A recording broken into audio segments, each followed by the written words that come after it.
Good evening. Welcome. Tonight, I'd like to welcome to the channel. We've got Daniel P. Riley, interesting character. He's going to be sitting in and chatting with me a little bit.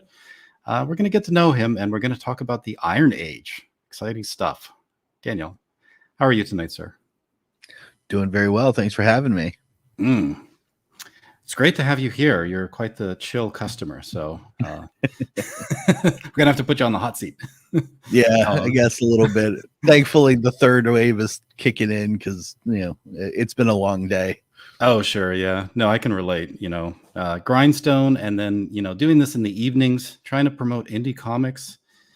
Talk about the culture and talk about cultural movements. So, yeah, let's get started with you. So, tell me, how long have you been making comics? This is actually my first time. I am an author by nature and a editor and literary coach by profession. How did you handle that transition into comic books? You didn't have to get any body parts amputated, did you? No, but it was really interesting because in the author sphere of writing books, you have to take the images that you have in your head and transform them into words that someone can read and see those images through. In comics, it's a visual medium, so you then take the words that you've written down and transform them back into images that follow a timeline of seconds in certain situations, and details matter a lot working with my artist, because if you wanted stick figures, I'm your guy, but I had to get an artist, and the man who I'm working with, Kevin Jacob, is incredibly talented. So, but learning to communicate with him for this issue was the first hurdle, being able to tell him this is what I'd like to see and have him be able to visualize it and then turn it into an image. It is a crazy experience, but I love it. I've been a comic book fan all my life, so getting the opportunity to do it myself was a huge risk and incredibly rewarding at the same time. How did you find common language? Was there any particular common phrases or a particular common expression that you would lean on when speaking with your artist, ways that he would be able to understand you? Yeah, I had to learn some words from him, and yeah, man, what's up, Cider? Cider hyping. Yeah, and yes, the Buster sword, and it's a real sword. Thing's heavy. Cut you. True. He taught me a lot of things I didn't really understand, like perspectives from panel to panel and how to make that look uniform. A lot of it he did for me because I'm a words guy. I'm not an artist. So I gave him what I needed, and he said, "Can I do it this way?" And I said, "Okay, that sounds good. Let's see it." And he'd do me a sketch and teach me a little bit, and I'd sign off or say, "What about doing it this way?" And we'd go back and forth. All told, though, he was very patient with me. Did you feel like you had to discard a lot of your earlier efforts together before you got things absolutely right, since it was a learning process? No.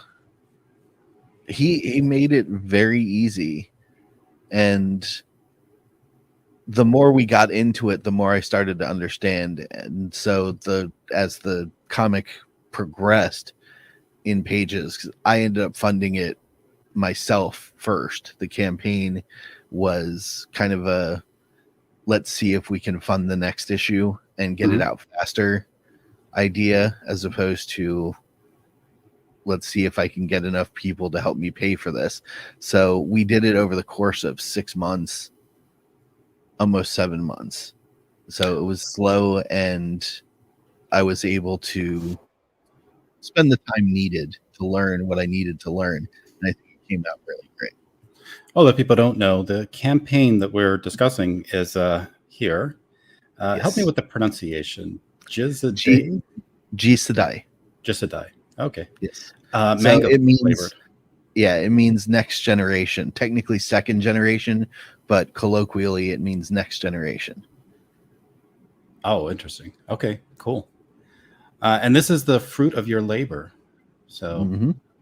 yeah, work that Yeah, was. that's Kevin Jacobs' cover. I have a couple of variant covers from Josan and Jose Garcia. Hmm. Would you like us? Would you like to give us the pitch for this story? What is Sure. Jisedai all about? It is the story of a corporation trained killer with no personality who meets a sex trafficked girl by random happenstance, and something about her awakens the humanity that's been beaten out of him by his corporate life as a assassin. So he chooses to protect her, runs afoul of his own company in doing so, and has to fight against the corporation itself and the other 7 assassins that they've trained. Hmm. Fascinating. And how many pages is a story like that going to be?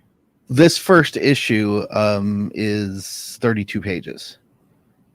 Okay, so quite a lot of meat there. You're going to tell fulfilling, very thorough story Yep. with 32 And it's pages. based on my novella series. Nice. Would you like to tell us a bit more about the characters? Exactly how much development is there, and what kind of focus do you give all of these different personas that you're exploring here? There's a lot to unpack there. Um, Buy the book. it seems so simple on its base because the idea behind the story was a futuristic Kurosawa samurai Mhm. concept. The most of the narrative is Gabriel, the man in the suit, and Hannah, or Kawarita Hannah, which translates as broken flower, the girl in the yellow raincoat, on the run, or Gabriel in death duel with somebody. But underneath all of that, I did a ton of research on the culture and took it to an exaggerated degree in a futuristic, somewhat dystopian capitalist setting where corporations ran everything. There is a government, but they are like the shadow council behind it. And in order to deal with each other, they decided they were going to go back to the old, almost feudal, low war concept of assassination and subterfuge. So each corporation raises and trains its own cadre of killers that act on their behalf in the shadows of the city. Gabriel himself is the last of what are known as the Suzaku Shinholy Eight. The entire group of assassins is named after archangels. Wow, that's quite a lot of layers. You weren't kidding. Yeah, Uh, my readers all are like, this thing is so much deeper than it seems to be at first glance. yeah, absolutely. Hey, JC, it's great to see you. Milano, of course. Some new people. 10 10 Cog, Cage 10 Cage. Oh, Guilty and Guilty Gearhead. Gearhead. Nice. Some of Subscribe and my like. folks. Yeah. Come, welcome all. Yes. Thanks Cool. for coming, guys. I'm guessing this is going to be an ongoing series with so much being Yes. established. Yep. The novella series I have projected for 18 books. I have 2 of the first trilogy arc written, and the comics that are going to follow the story are 6 32-page issues per book. And as you mentioned earlier, this is already completed and Yes. ready for print, ready to go. You're Hmm. just seeing what kind of interest there is out there in the marketplace through the crowdfunding uh, medium. I've put the link into the chat. People are more than welcome to go check it out. It's on Fund My Comic. Everyone should be familiar with that site. It's a And great site. Luke's awesome. yeah, he really did the heavy lifting there, getting that all set up for independent creators. So Yes, um, he did. and it, Godsend that one. it's great to see it growing. No shadow bans here. No shadow bans, guys. Nope. Yeah, you can get an issue for just $10.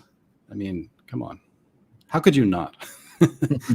Go out when there. we set up the comic itself in standard format will be black and white. It's very manga in style, obviously, as you can see, which was an intentional choice. My fans and readers all came at me with, this thing reads like an anime. So when I thought I'm going to make a comic, I was like, what if I take manga style and do a 32-page floppy comic book series?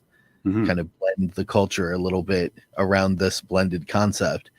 But when we set up the campaign, I sat back and thought, what can I do to make this special for people who want to back the project going forward? And we came up with what we're calling color pop, which is what you saw in the pages, splashes of color reminiscent of like Frank Miller's Sin City things, where specific things are colorized to give it a little bit of vibrance. Right. Blood mostly, but yeah. That's right. Yeah, in Sin City it was blood. For us it's neons and identifying characteristics. Like black and white suits are just black and white suits, but the one assassin that Gabriel fights in the first issue, you see in some of those. Mm-hmm. Yes, my smoking chair, otherwise known as the seat of power if you hang out on IAK. The one assassin wears a purple coat, so we colored the coat purple, and the rest of it is black and white. But that's only for the campaign. In I think 15 hours or so, the campaign is over, and there will be no more color pop comics printed. Everything after that will be standard black and white. Oh, amazing. So yeah, guys, this is time urgent. You've got 15 hours. If you want to grab the color pop copy, definitely go out there. Oh, and Guilty Gearhead says 13 hours now. Clock is ticking. Yeah, 13 hours. The clock is ticking. We lost 2 hours. Just talking. What happened? Last time I looked at it, I think it was at 19, but that was earlier today, and it's been a very busy day. So no, those hours are just shedding away right before our eyes.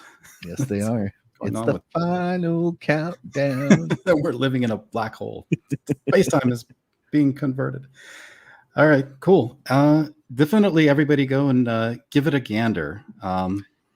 If you want, there is I think it's a 1 minute and 22-second long full color pop trailer in the updates that I had created. It shows off a lot of the artwork and the sort of cinematic nature of the story on the updates page. That's the basic landing one that I did. Okay. Let's see. I think it's the 3rd update, I believe. Did it right before Christmas. Yeah. Yep. Let's check that out.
Definitely got a lot of visual appeal there.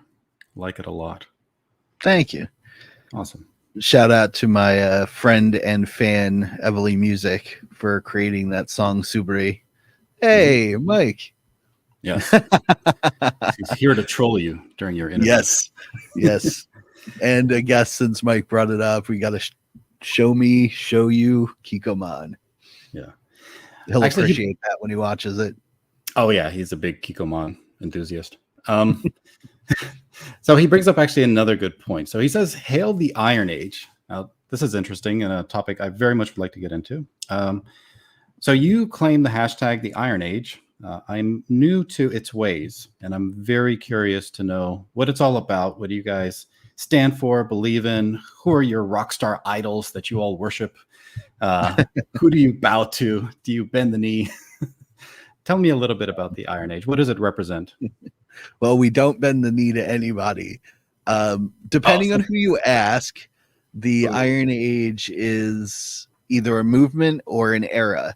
The term was originally coined by Razor Fist, and when it happened, a lot of us indie creators that were just sort of floating out there went, yeah, that's exactly what it is. And we rallied behind it.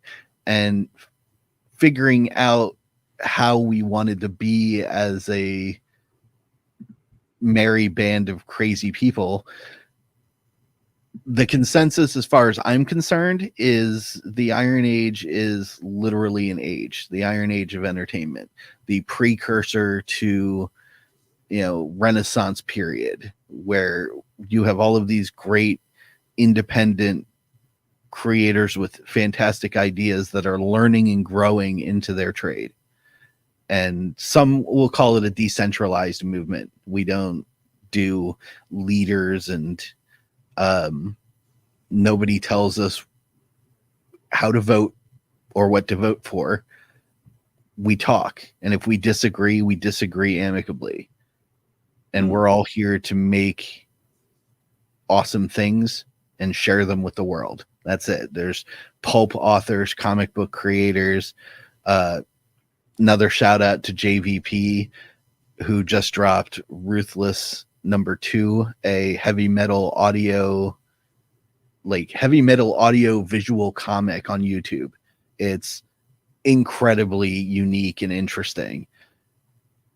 He does all the music. His brother Ghost Cat does the voice work for the main character. They have a cast of guests, and I did the editing for the storyboard because that's what I do for a living.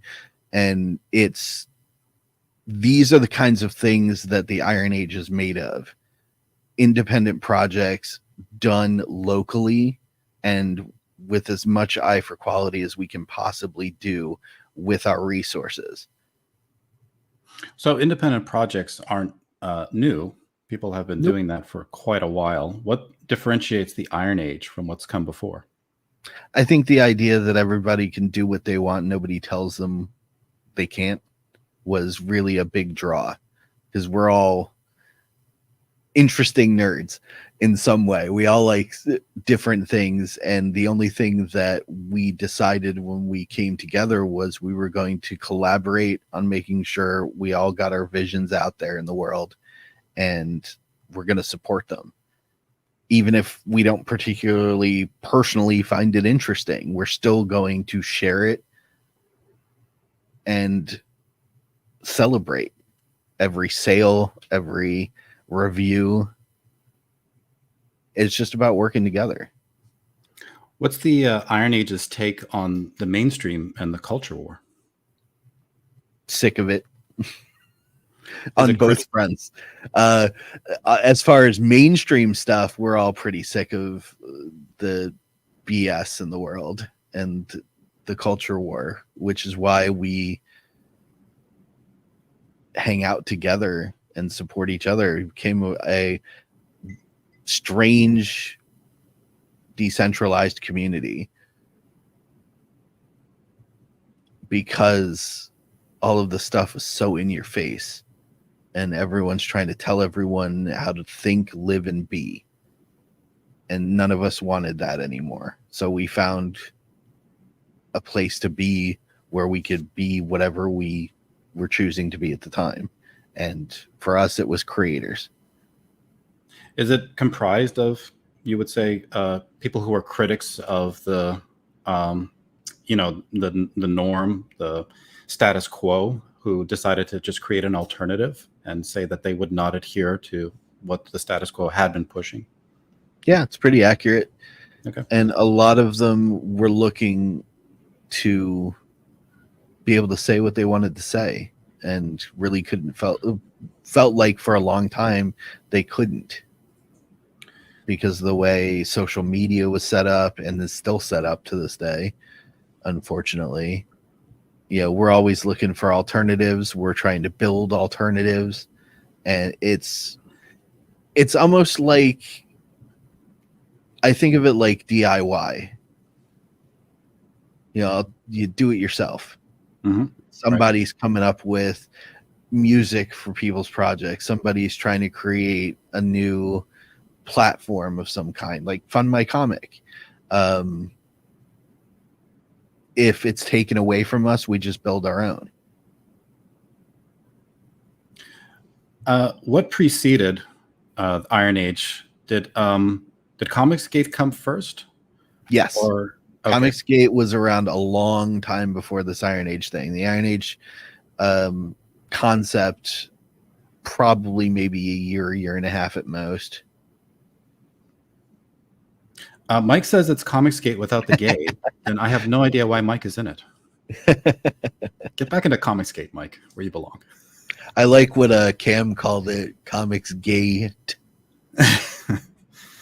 Comicsgate. Yeah. Well, how would you contrast the two? What would you feel distinguishes Comicsgate from the Iron Age? I think as far as I know, I'm not really a Comicsgate guy. I was watching a lot of it and paying attention because I really enjoyed Micus Miller when he was doing comics, and when I found him on social media was right about when the Comicsgate thing was kicking off.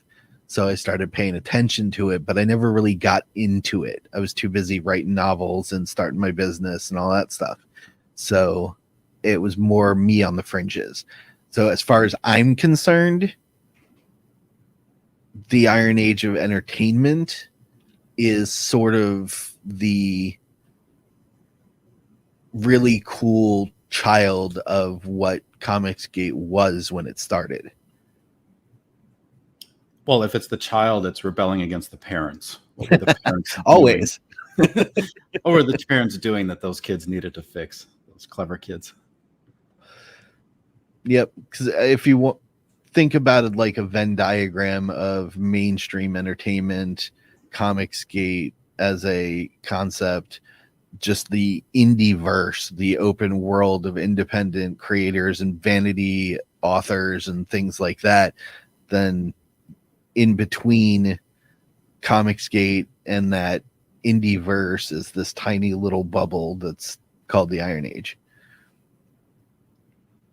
Well, you mentioned the Venn diagram, though, of the industry, or did you mean that there's overlap with industry and Comicsgate, and then Iron Age is trying to be outside of that, essentially?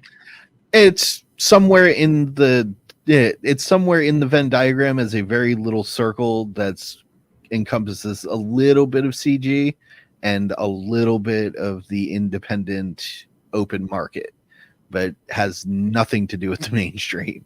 I see. Oh, I understand. Okay. So it's defiantly in the independent space. Without any INDIE. Without any industry. India until we die. Yep. Yeah, that's cool. And yeah, everybody I'm seeing so far from the Iron Age is very indie. Small creators, grinding it out, trying to climb that ladder, find an audience, and get their products noticed. Yep, very much so. Are there any big creators in the Iron Age that have been also using the hashtag and promoting it? Recently, with how things kind of shook with Comicsgate, yes. Shook with Comicsgate? How do you mean? how everything shook out with what's been going on in CG lately. I think, like I said, I'm sort of on the fringes when it comes to Comicsgate, but I believe it was maybe Yellow Flash who popped the Iron Age hashtag in their X bio recently. Okay. But really, for the most part, we've been over here doing our thing. So not really a lot of huge names involved unless you count Razorfist, who coined the term. And yeah, I don't even, maybe Mike can tell me. I don't even know if Mike considers himself Iron Age in any way. Is Razorfist involved in it in any way, or is he kind of like an absentee landlord? He's been a megaphone because he talks about Iron Age concepts a lot. So he's been watching it, and when something comes across his radar, I guess he'll bring it up. But most of the time it's a question, who's going to do this? And the answer tends to be somebody in the Iron Age these days. Who's going to create a platform for showcasing these things? Well, that's what we did with Iron Age Nights, otherwise known as IAK, on Fridays. That's where I'll be tomorrow night. From my man Royce, aka A Drink with Crazy. Oh, let's embiggen you. There we go. Yes, embiggen me. Yep. There you go. Rock that swag. Well, so it sounds like they're gotta rep the buds, Yeah, always. Yeah, well, it sounds like it has thought leaders, but this is a point that some people bring up. They are also people who don't promote others, and I think the context of that is people want to know how is the community being built and defined if these larger channels aren't also making sure that smaller creators can get elevated and then start their own little groups and offshoots where they're supporting smaller people as well, and just have it kind of grow like a tree, where the branch will sprout, twigs, and they'll just continue to grow off that way. So do you feel like that's a part of the Iron Age that might be lacking or missing, that central, bark of the tree that everybody else can spring from? Maybe. Some people might think so. A lot of us, myself included, are, like I said, DIY. So we don't care if the bigger content creators have something to say or not.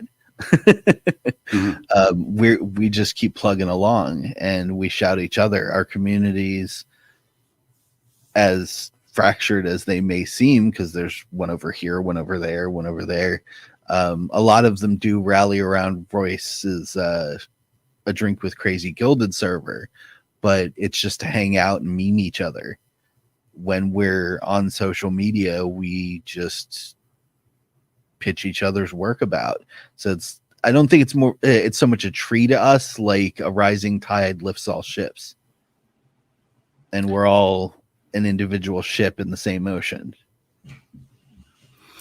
Actually, there's some interesting points being made in the chat. Well, I'll jump around a little bit. So let's do it. Yeah, to further that conversation, CG supports others for the most part, and you were mentioning how there aren't necessarily those bigger channels building you. Everybody's doing their own thing and distributed, and the support might be lacking. But then also you're not answerable. You mentioned to some of the bigger guys. So right.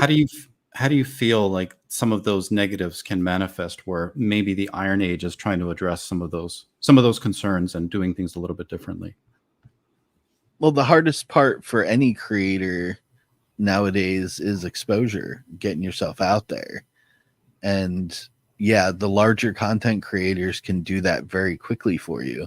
I mean, case in point, it was not my intention, but through the efforts of Royce and a couple of other people, they got eyes on my FMC campaign by Eric July, who chose to contribute a significant amount of money to help me get started with this thing, out of the kindness of his heart.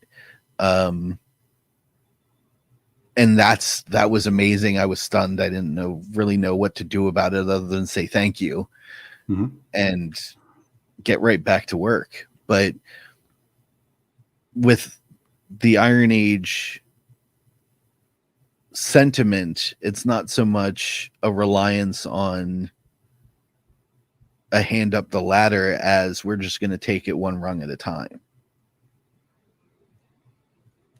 Okay, well, so you'd rather grind it out than have those leaps, upwards, is basically what you're saying. Why wouldn't you want to accelerate your growth?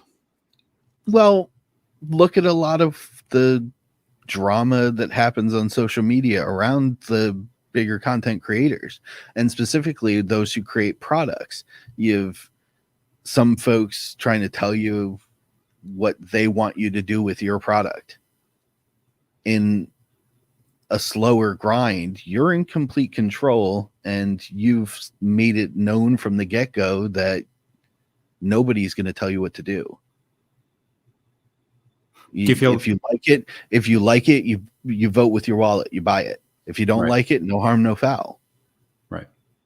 You feel like that's an inevitable condition if somebody helps you that's from a larger platform and they're elevating you and making you a success relatively, that they're going to necessarily ask for something in return? I think it's a concern that's in the back of most people's minds. Yeah. But I don't know that it's an expectation. I don't think it's like the casting couch in Hollywood or anything. I wish. It'd be so great. I'd be so famous. You have no idea.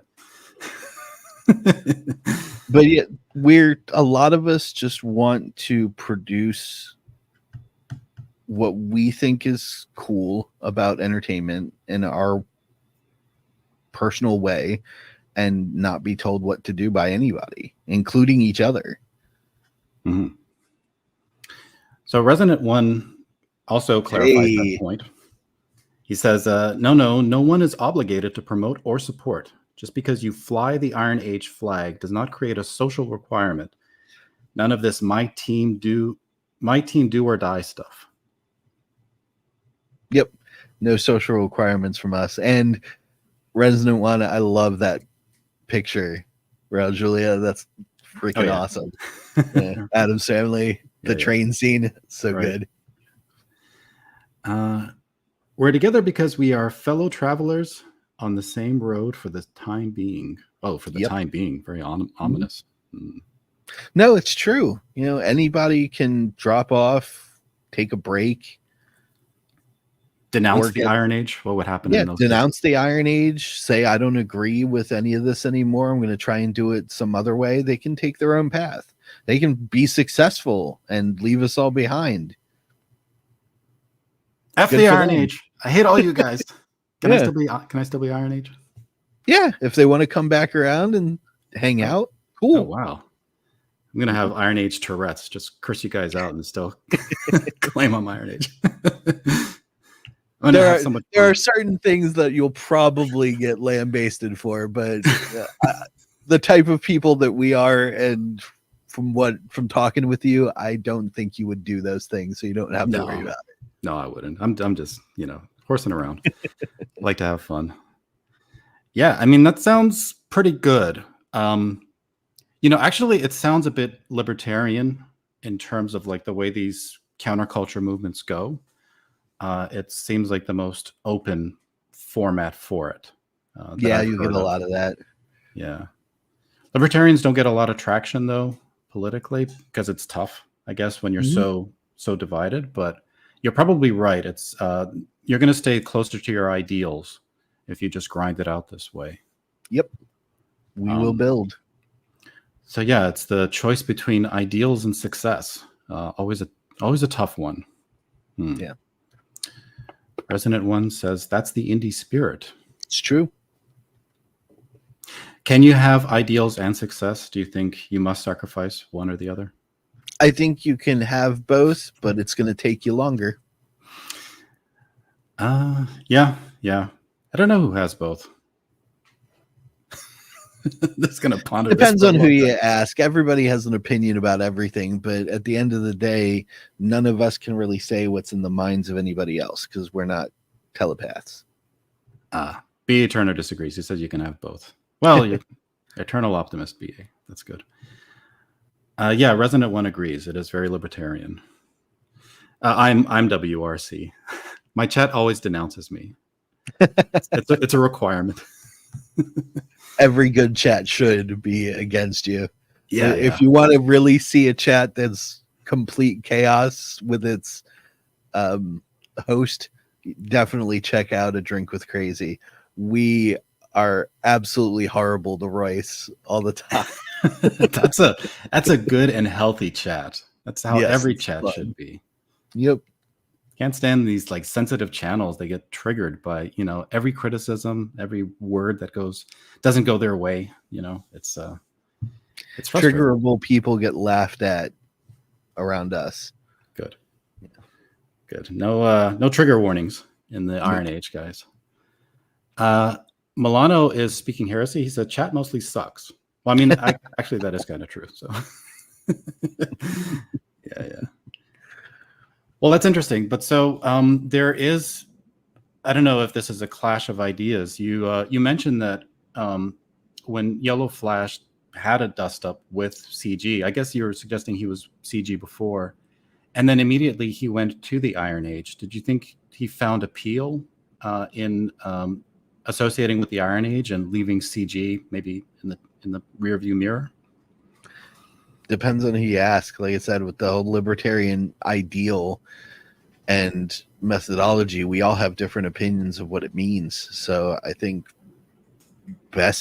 my best guess or advice would be to ask Yellow Flash what he thinks the Iron Age is and why he wanted to take part in it at this point.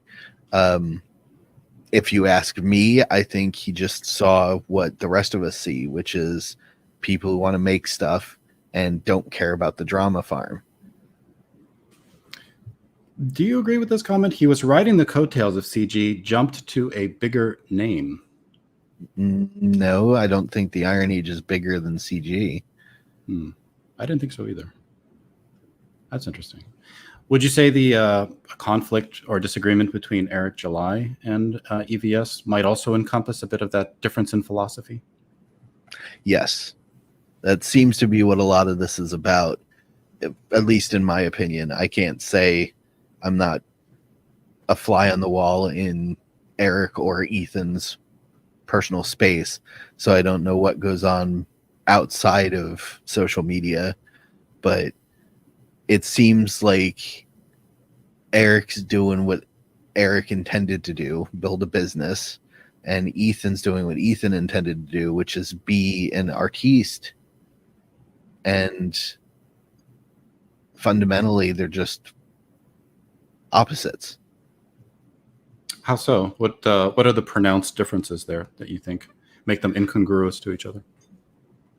Well, an artiste is interested in the spirit of whatever it is that they're trying to create. For Ethan, it's highly detailed and extremely perfected, in his opinion, art, comic creation, panels, placements, pages, and the details inside of what he creates. Eric is a businessman who loves nerd culture. So his thought is, I'm going to build I got all of this money out of ISOM. I'm going to build a company that can make more of these cool things that I think other people will enjoy. And then I'm going to show them to everyone and keep the train going. Mm-hmm. Because he's not an artiste. And I don't think he would even consider himself to be one. Ethan has some substantial business acumen as far as I can tell. Really? I don't know. I mean, he's capable of marketing and creating appealing. Hey, there's Royce. Hey. He's able to make a product that appeals to people. He's able to sell that product to people effectively, and he's able to market it to a wide array of sales funnels. So he does have some business acumen. It's just their ideas of what it is are different. Ethan's idea is pure art and pure creativity, and Eric's is creativity but pure business. Interesting. Yeah, I guess two fundamentally different men who probably couldn't sit and have a drink together at a bar. Well, they used to. As far as I can tell, they were quite cool with each other until recently. Yeah, they did used to. And then suddenly, all of a sudden. Yes, the internet does strange things to people. Social media. Sure does. It sure does. Yeah, I agree with the... Sorry, go for it. When I first joined Twitter and was exposed to a lot of the craziness. Hey, Maji-chan. I put in my Twitter bio happy author, because everyone else that I saw even in the writing circles, which are just as blood-soaked waters as the comic circles, wow, were angry people biting each other. And I'm over here like, I'm just going to write really cool stuff and be excited about it. And that's what I've been ever since. What mistakes are you consciously trying to avoid to make sure that you don't end up in those blood-soaked, tampon-free waters? I don't engagement farm at all. I engage with people, and I engage with people when I'm available to do so, which is infrequent. So my platform grows very slowly, but I find it to be genuine, and that's my plan. I just want to be a genuine person to the people around me. I'll have a conversation with you. If I don't like what you have to say, I'm going to tell you. Right. Well, how important is engagement, though, for growing your brand and making sure that you have more product and can reach more eyes? It's always important. That's why the slow grind thing is my comfort speed. Sure. Because I never want to be that guy that's posting the incendiary questions and stuff. I drop ads like you wouldn't believe. Right. On social media. There are ads for my business. There are ads for my book constantly running on social media. But I don't engagement farm for followers. I'd rather be friends with a fan. Maybe this goes a little bit into that business acumen argument that you were talking about. Reach is everything, which is why supporting others is huge. So you feel that supporting others is a better way to raise your profile than, say, drama farming, for example. Yes. But will you reach as many customers? As many customers as the drama farmers? No. Yeah. Absolutely not. But the quality of people, in my opinion, is better when you're genuine. You have a real connection with folks. And that's how I built my business, making real connections with people, not just peripheral networking and doing the reach thing. Yeah, like 10K said, those customers, they're an infusion of cash, but is that someone you really want in your sphere? I have always been the type of person who thinks, show me your friends and I'll show you who you are. Is there such a thing as good customers and bad customers, or is there just customers? When it comes to creative stuff and entertainment stuff, yes, there are toxic fans. I don't like that word, but I'll use it. There are toxic fans everywhere. And then there are hardcore supportive fans, people who love your work, people who do fan art and just are like, I think this thing is so cool, I decided to draw it. Is saying that you don't want certain customers anathema to the ideals of the Iron Age, where everybody is welcome to do their thing and still participate? That's a good question. As we ponder it, so. as we ponder it, Let me think on that one. Let's all celebrate Australia Day. Welcome, Liam.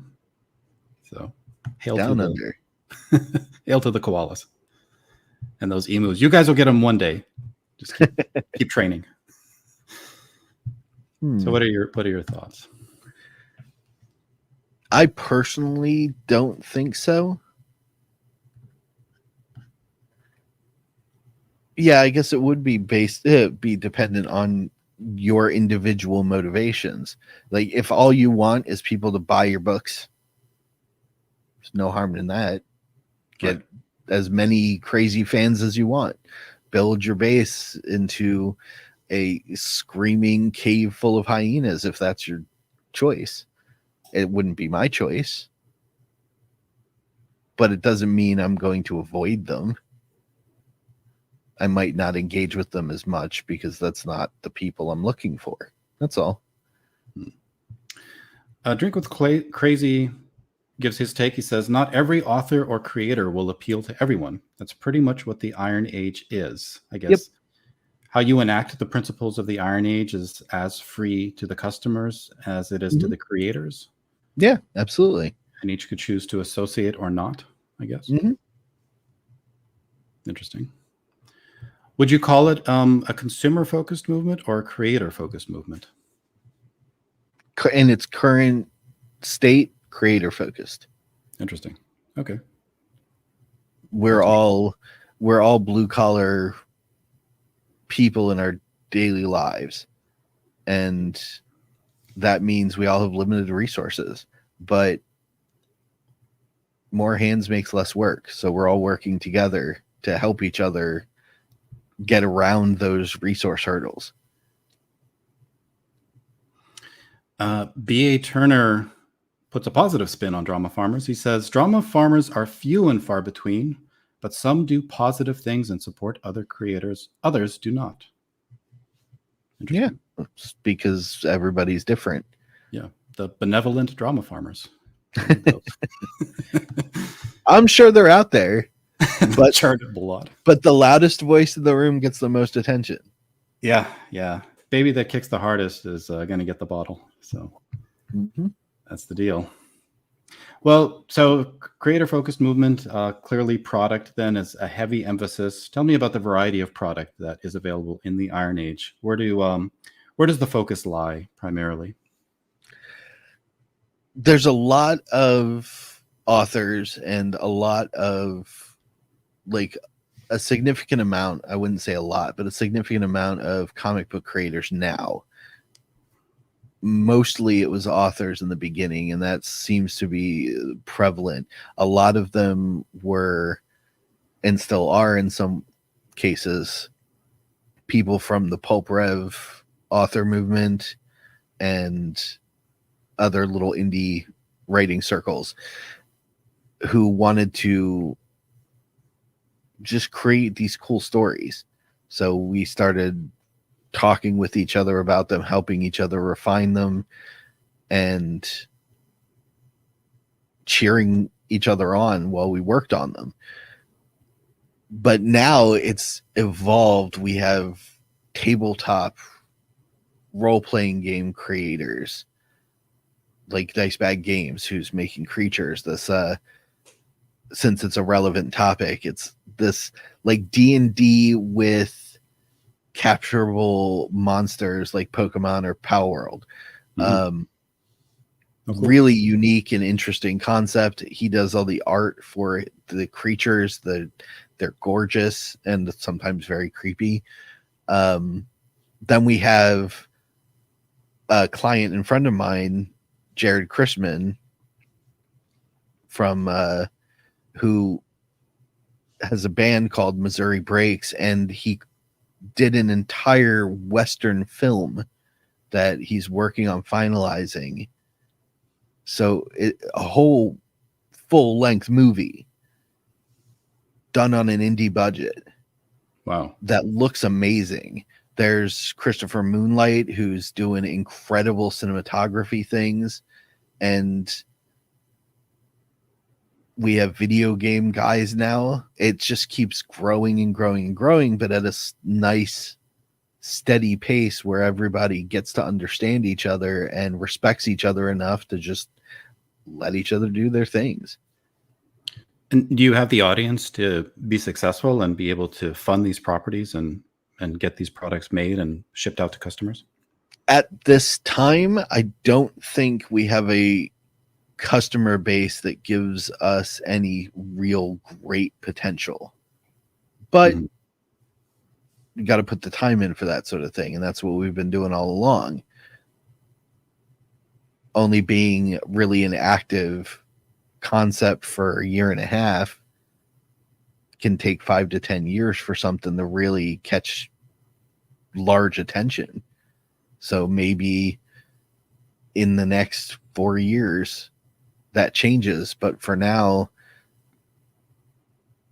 it's growing slowly but steadily Having through interaction.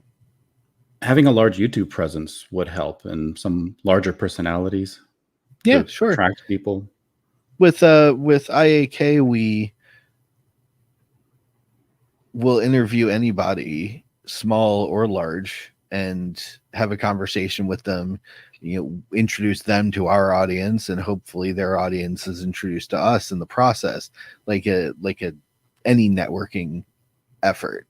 So it would definitely help with larger creators involved, or larger content creators involved, social personalities, that sort of thing. But none of us feel, at least as far as I can tell, none of us really feel that we have to like bang on their door and try and get them to come over and hang with us. It's Right. more of a, if they want to because they think what we're doing is awesome, come on over and say hi, we'll talk. Has there ever been a discussion about a brand of entertainment to maybe grow a lot of the Iron Age community and creators? What's the format that typically you explore when you're doing the promotional side of the Iron Age and hanging out on YouTube and interacting with customers? I think at most it's really kind of the hashtag and talking about it. There's no real brand as far as I can tell. The closest thing we have is our IAK's third co-host, since I'm the one talking. He's actually cooler than I am.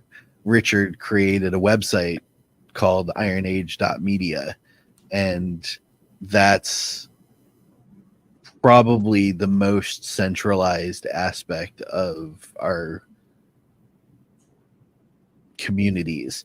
It's one website where he runs articles about Iron Age creations, sometimes does interviews. He's got his own live stream system that he does, and then he's on IAK with us on Fridays. So the Iron Age brand, if anything, might be centered a little bit around him, but he's a big proponent of the whole decentralized thing, so he's pretty hands-off about it. He just wants to, like everybody else, support all of these creators and help them grow. Interesting. Yeah, it's something to ponder. You're giving me a lot of food for thought. Speaking of food, we are an interesting bag of cats, that's for sure. Yeah. Speaking of a bag of cats, here's Twitless. He's he's a fan of one of the properties you were talking about, Pal World. Sorry, Pal World, yes. And Royce is a fan too. We have a follow-up question from KSSS. He says, "Okay, new hypothetical question, Daniel. You're on a starship with Well-Read and Twitless. Which one do you blast out of the airlock first?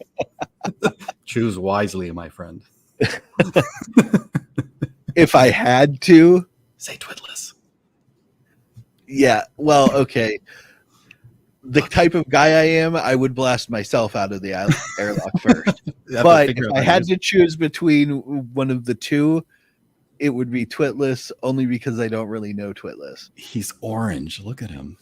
Yeah. Scary guy. And he's got kind of a smarmy smile. Yeah. Yeah. You can't trust that guy. Sorry, Twitless. Yeah, you're out of here, Twitless. Enjoy your flight in space. So for the all of 5 seconds you'd survive. Let's see. I'm trying to go through the chat a little bit, see if people have interesting comments or questions. This has been a great discussion for me. I'm learning a lot here. Good. I'm glad. Yeah. So BA, he's been giving a lot of interesting commentary. I'm not sure what he's addressing here, which is what's missing in an Iron Age, unfortunately, unlike CG. I guess he's talking about the promotional. Yeah, he might mean the larger audience platforms. Yeah. Yeah. So I don't know. Do you feel like that's a component that could be addressed sometime in the future in the Iron Age? Like, what is your predictions of the Iron Age, 3 years from now? Where do you see it? With the way it's been going now, I always look at everything in the position that it's in. So, in my opinion, the current large creators, as long as they're still doing it in 3 years, are going to be even larger. And a lot of us that have been doing our steady growth thing since the Iron Age moniker first began will probably reach their level. So you don't see exponential growth, but steady linear growth, and growth is growth as far as you're concerned. Absolutely. But I'm just one voice. Right. Some of them will want to exponentially grow, and if they can do so by reaching out to some of these people or networking with some of the larger creators, we're going to celebrate that just as much as we're going to celebrate the slow growth. I think a large criticism that's fair, that's placed upon the large promotional channel model, let's say, is that it does de-emphasize attention on the properties. And it seems like the promotion gets all of the attention, and that kind of characterizes everything.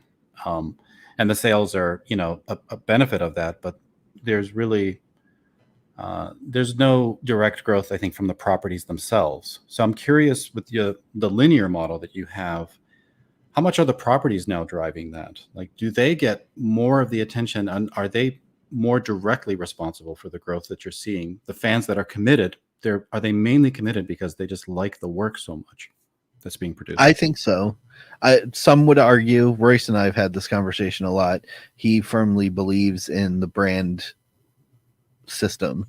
I firmly believe in the product system. Mm-hmm. And together somewhere we find the middle ground that actually works.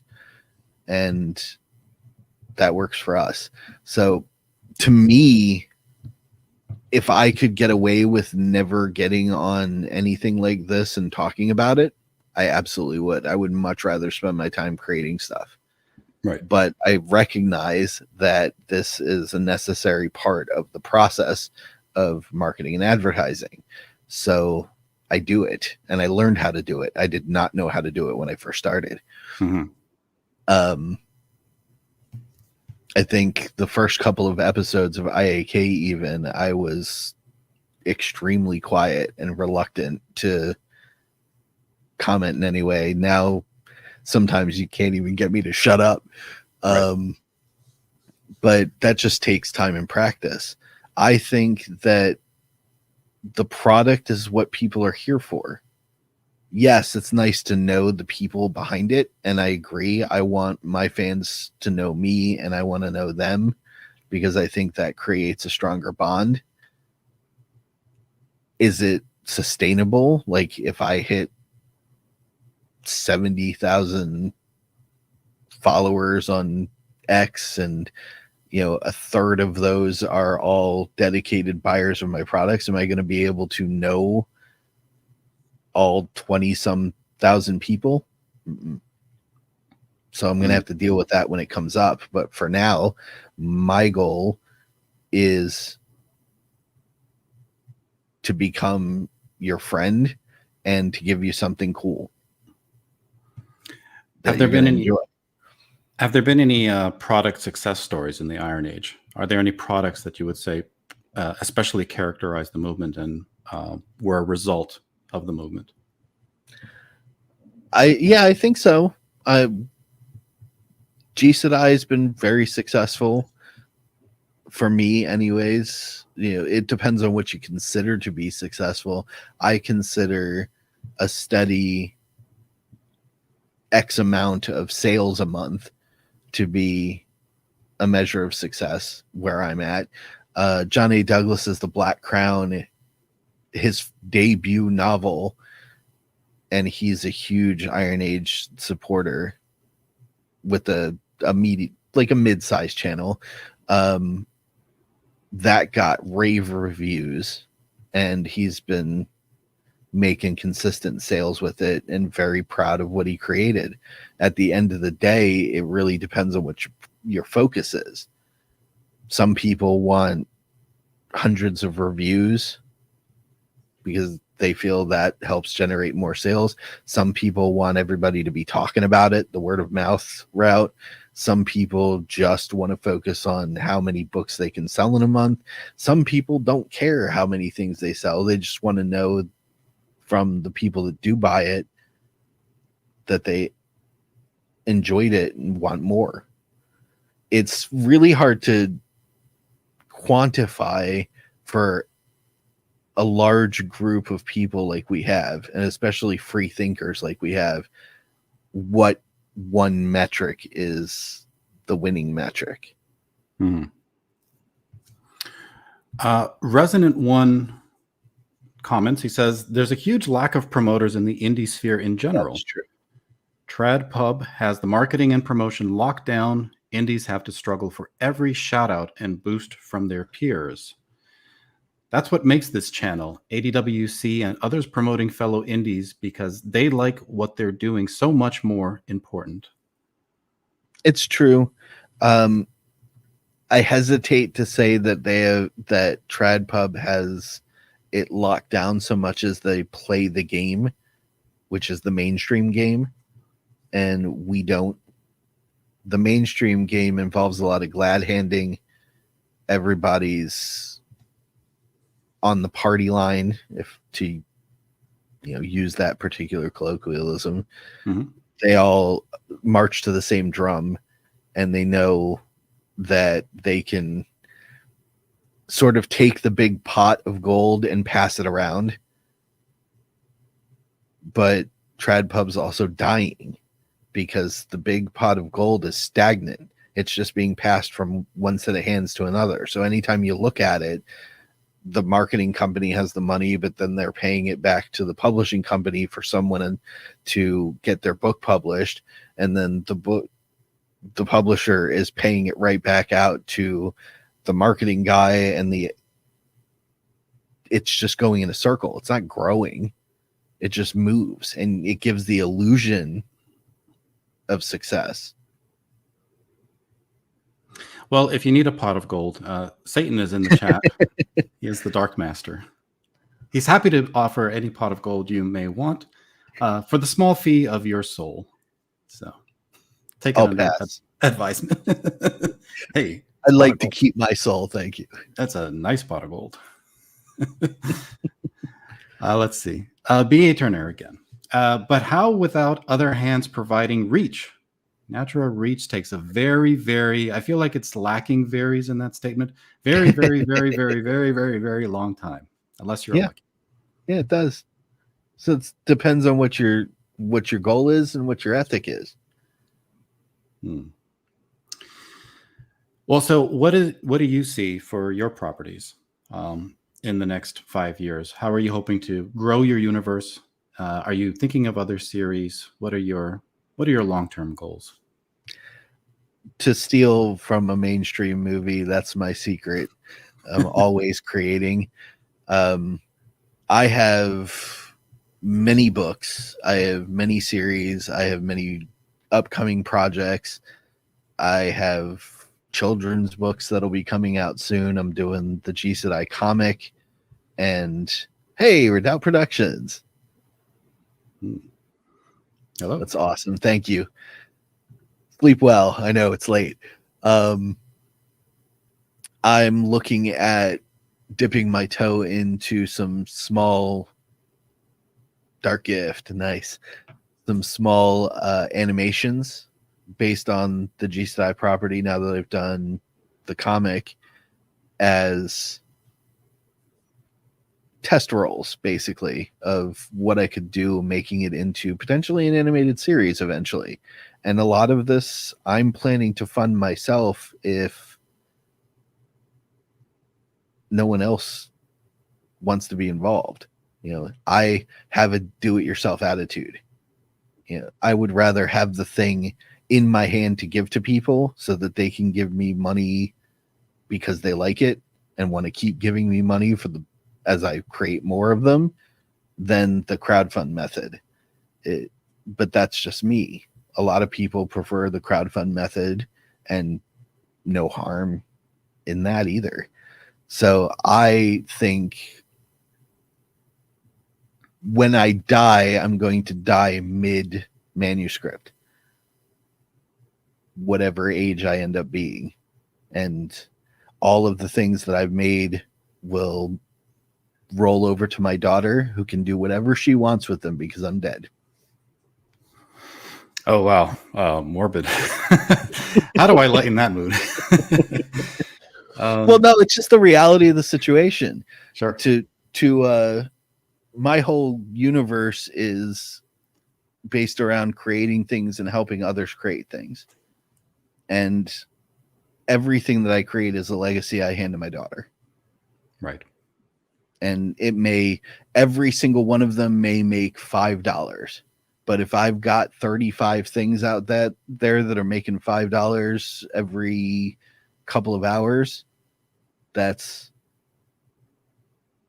a decent pot that she gets to take control of.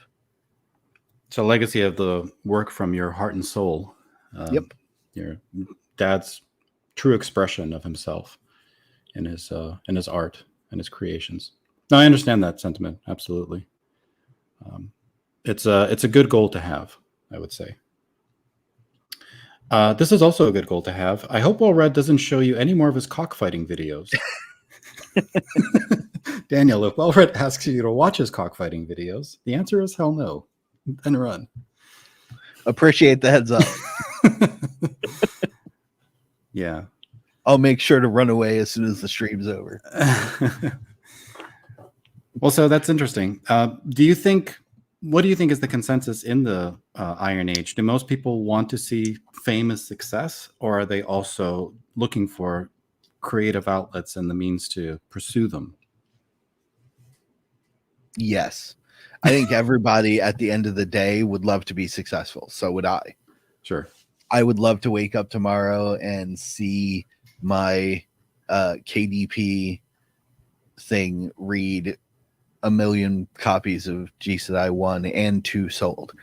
I would love my draft to digital and any other platform that I have books running on do the same thing. And I think if that happened, I would probably take the whole day off to just sit on my couch and stare into space processing. But I'm going to take the wins day by day as opposed to hope for overnight success, because that's what I do. I'm the DIY guy. I'm just going to keep building until I don't have to anymore or I'm done. Because it's in me to create these things. I love making worlds and characters that people can read and go, oh shit, I like this guy. Mm-hmm. You think it's very possible, now that Yellow Flash has adopted the tag, that he might become the very first success story of the Iron Age? Maybe. They he does have a product coming out soon, and if he's waving the flag and makes some crazy Eric July level money, good on him. It'd be I'll be interesting. like, sweet, look at that. Yeah.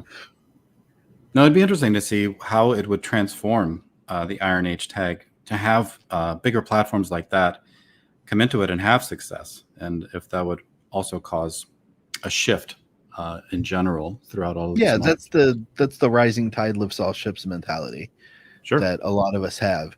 And if somebody with a bigger boat comes into our ocean and generates a massive wave, we're all going to ride it. Right. Yeah, if it's promoting the tag and then it's promoting all the people that share it, certainly I could see where that would help everyone. Yeah. Okay. I think fundamentally it's the thing that I love about it is we all celebrate each other's wins. Right.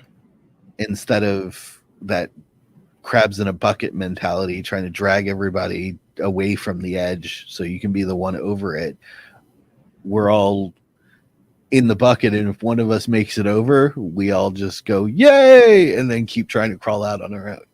Right.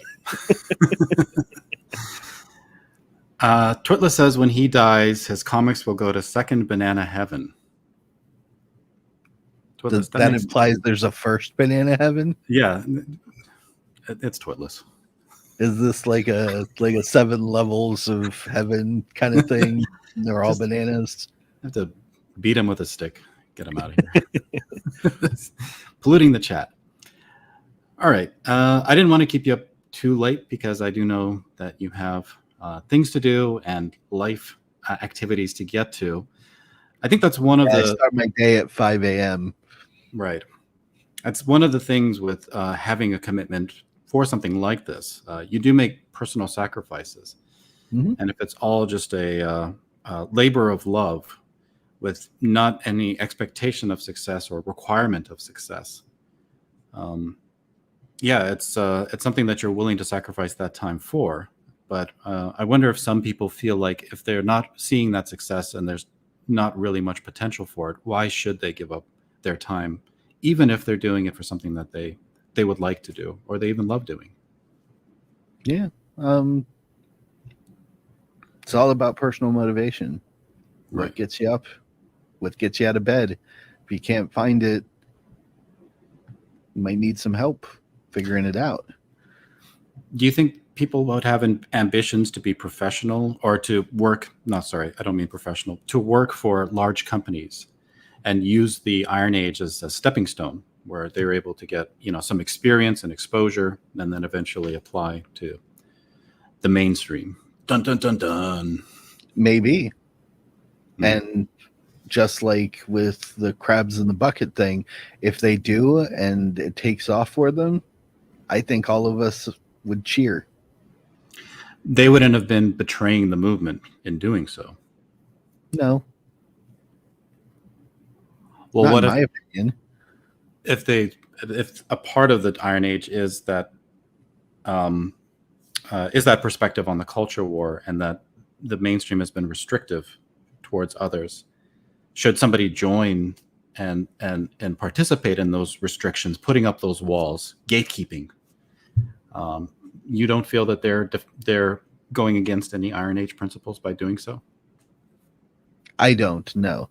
I understand the need for gates. I understand the need for a locked door on the front of your house. There's nothing wrong with that. But to my mind, everybody gets a shot. It depends on what you do with it. My door will always open to the people that I respect and the people that I have good relations with. Doesn't mean I don't have a buster sword. Doesn't mean I don't have a gun in the safe. I'm going to protect myself. Mm-hmm. So that's something that comes up when it comes up. And I keep that mentality with Iron Age and anything that I do socially online. You're welcome to come here. There are specific things that will make me personally not associate with you, but that's me. I don't expect anybody else to do as I do. And maybe that's the advantage of being in a movement that doesn't have large voices. You also don't have condemnation of people that some might see as being, traitors to the movement, going against the principles, and others might not. The cool thing about stuff like that is someone will say that and someone will say, I don't agree. And then we just go, okay, well, I'm not going to do this with X. And I'm going, yeah. And I'll say, okay, well, they haven't crossed me. So I'm going to do what I'm doing with X. Sorry you feel that way. I think there are certain direct moral actions that would possibly be condemned by most of the communities in the Iron Age. We all sort of have certain fundamental values, but that's a case-by-case basis. It's an individual thing. It's not a group of people. Right. And it seems like it's more by consensus.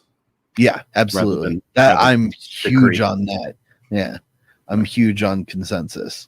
If 90% of the people think that so-and-so should go, if Royce thinks that something somebody said in his Gilded server is wholly egregious and morally reprehensible and kicks them out of the Gilded server, I'm not going to bag on Royce for making that decision. Also not going to stop talking to that particular person if I choose not to. It's up to me.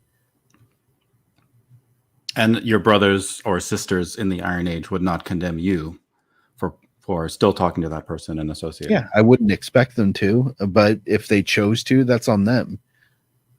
It's their decision. So I guess, can you have the label, the tag removed from you, stripped? I don't think so. None of us own it. None of us control it. It's just a flag. There's now hundreds of them because there are hundreds of us creators who take part in the Iron Age of entertainment, and we each have an individual flag. So if you're going to fly the Iron Age flag, that's fine. I think if most of the community is saying, hey, don't do that, and you choose to do it, and most of the community turns their back on you, you can keep flying the Iron Age flag. Nobody can take it away from you, but we're definitely not going to be supporting it. And that's the consequence. You do have a means of addressing grifters then, essentially. Yeah, pretty much. most of the time it's, we don't want anything to do with that, so we're just not going to talk about it. Right. The consensus in the chat is that you have a very nice chair, but it would be a shame if power is amazing, isn't it? It would be a shame if your grandma wanted it back, though. So, well, that's true, actually. This was my grandmother's chair. Oh, wow. Jabba's perceptive. Mm-hmm. He's a bastard, It's an old chair. She is sadly no longer with us, but I have the seat of power. Well, I know you have to go to bed and get up for work, and my chat is demanding that I unzip, which is it's a hangout show that I do where I drink and play music and, nice. Drop the link in the chat and let everything go to pot. Very cool. I'll be doing my drinking tomorrow during IAK. Ah, okay. Excellent. If you want to drop the link, I can promote your channel and any other channel you want. In the meantime, though, would you like to show us your Buster Sword? I'm very curious to see. Yeah. There we go. That's the money shot. Been waiting. Oh, look at that thing. Sweet. Yep. Materia, spaces and everything. That's and amazing. It's too big for me to sit here and take fully out of the sheath. I'd have to stand up. Yeah. Yeah, you don't want to rip the fabric. Yeah. Nice. Yep. Cool. While Red gets out of bed every morning, his motivation is that box of wine in the refrigerator. Wine, though? Really? Yeah, I'm a wine guy. You know, I don't know. Beer makes me sleepy. I can do hard liquor, but like I'll get a little bit more drunk with that. You know, wine is just right. Can still carry a conversation. Something about the I old can liver. I can understand that. I am a rum and bourbon man, so I actually don't have wine today, so I'm going to be sipping on brandy. So nice. yeah, Very nice. should be fun. Yeah, you got me distractedly getting links for you. Yeah. Let's do that. Mike says, Daniel, congratulations for making it all the way through at the top of your chair. It's Thursday. It's not Friday. I have a tendency after my third or fourth glass of bourbon to slouch and sink in the seat of power. I've been making an active effort not to in recent weeks, but yeah, that's been a bit of channel lore for IAK. Yeah, Mike, not everybody's drinking every day like you lush. BA enjoyed the show. I'm glad. Thank you, BA. It's awesome. Have a good night. Absolutely. And then Cider says, this is why I'm here. Everything else was a bonus. Exactly. Cider was the star of the show, clearly. Yes. I drink and play music and wear women's panties. Well read promoting Unzipped. That was in the dark stream. That will definitely get you attention, I should say. Yeah. We don't talk about that. That one's members only. Let's see. So sharing in the private chat both A Drink with Crazy's channel and the ADWC replay channel, where all the old episodes of IAK can be found. All the mischief and insanity and channel lore. So there we go. Drink with Crazy. I think this is the I don't know, what would you call it? The seat of the Iron Age. This is kind of like the talk show, the round table. Everybody comes there to get their Iron Age news.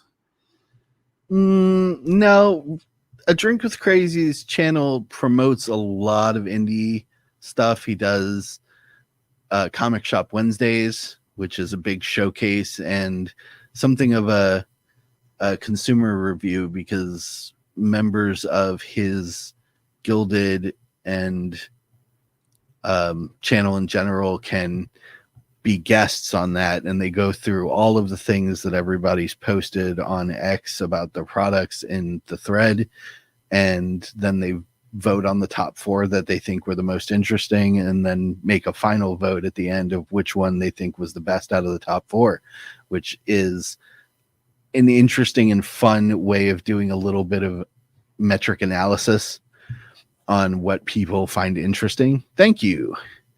Yes. He also does some commentary stuff. He plays Power World with his wife now on live stream. It's literally A Drink with Crazy. The man's just doing his thing, and we all get to come and hang out. It's phenomenal fun. But since Iron Age Night started a year and some change ago, Friday night has been dedicated to interviewing one independent creator and getting to know them, giving them an opportunity to get some exposure, something that they can then share all over the place and be introduced to potential new fans, which is just the coolest part. Everything that we've created is all about helping others. And I love that about what Royce does, what Richard does, and what I do, and then us being able to do it together on Fridays is fantastic. Very cool. I see he's got a big drink in his hand. YouTube makes everybody alcoholics. I have that. Yep. Well, and beer makes you smarter. Yeah. In your own mind, of course. And one more time, we'll share out your campaign here. Everybody, there's a limited time left. So absolutely go and back it. Oh, one sec. I got to close out the video that we were watching. Not sure what's going on here. 1 second. Oh, since I didn't actually like really talk about it any, whimsyland.org is my all-purpose website. It's where you can find links to how to buy my books, the merchandise from the different projects, a link to join my writer creator Discord group, Laureate, and it's also where you can get my professional services. I do editing and proofing for comic books and novels, and I teach people how to write well and write consistently. Do you teach them how to be well read? Or do you need somebody to teach them? That's a fundamental. I think you could probably do that. Oh, yes. Finally, I'm going to get a job. I'll drop the link for the site, but it's currently down. So everybody. Yeah, WordPress is doing something weird. So is it still down? I don't know. I just checked. Yeah, it is. Yes. Yeah, WordPress is doing something weird. I can't even get into the admin to figure it out. So I'm going to have to go possibly refresh the thing on my host server. Okay. So, but I'll get it fixed probably right after I get done here. Cool. Yeah, everybody, check out the campaign. Check out Daniel. He's on Twitter. Check out Drink with Crazy. Check out the Iron Age. So lots of interesting things there to explore and learn. I'm on Twitter at Mr. DP Riley, and I also have a small, very insignificant YouTube channel under Whimsyland. All right. Everybody, go and do your research, discover new creators, find your love. So, like Daniel here has, with the Iron Age and his property, Jisedai. Daniel, it's been great having you. Thank you so much. Have a good day. Thank you for having me. This was awesome. Thank you. It's great discussion. I learned a lot. I appreciate it, sir. Hope we can do it again soon. Oh, yeah, absolutely. Maybe for issue number 2. Guaranteed. All right, everybody. Have a good night. And yeah, I'll see you on Unzipped. Take care.